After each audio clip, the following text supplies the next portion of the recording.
สบายดีเนาะวันนี้สิมารีวิวขนมกล้วยของแม่ค้าอยู่กับบ้านนี่เนาะทุกคนมาลองชิมเบิ่งว่ามันสิแซ่บหรือมันสิบ่แซ่บเนาะเป็นว่าเนาะเป็นใจกล้วยทั้งหลาย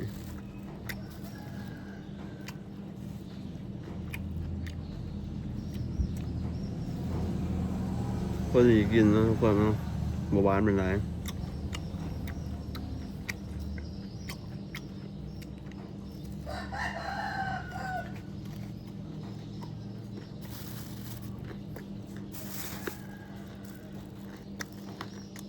ถอดกล้วยมีบุญนะทุกคนเนาะ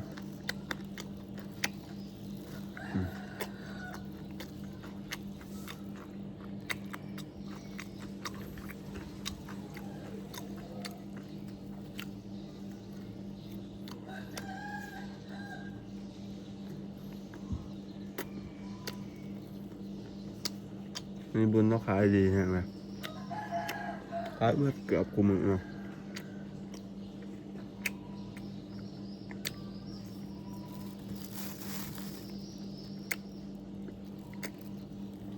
ซื้อมา10,000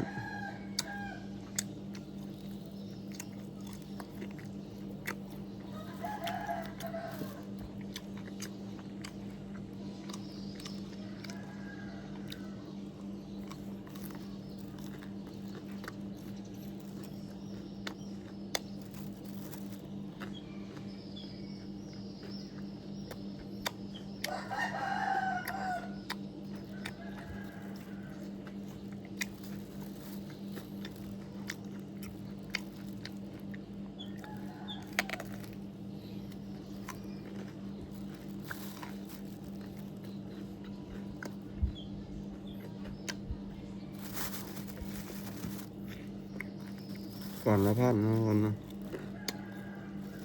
10,000ไป10ก่อน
ปวดเหลือกเนาะ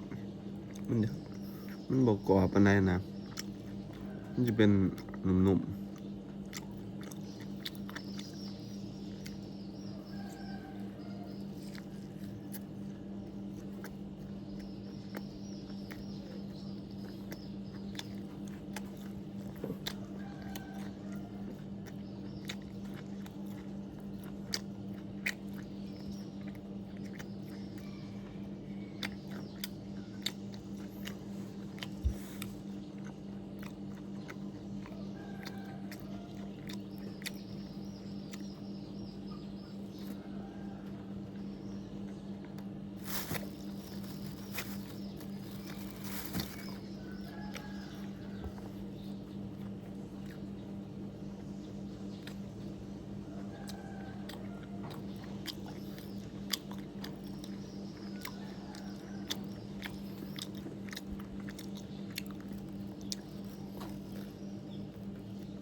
เดือ3ก่อนเนาะทุกคน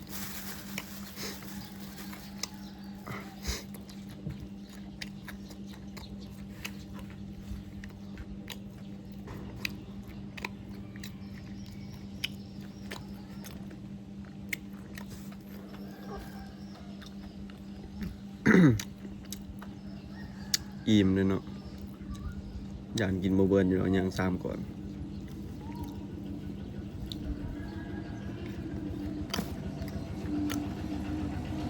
อิ่มเลยทุกคนพอแล้วฝากกดติดตามเป็นกำลังใจให้เด้อทุกคนนะ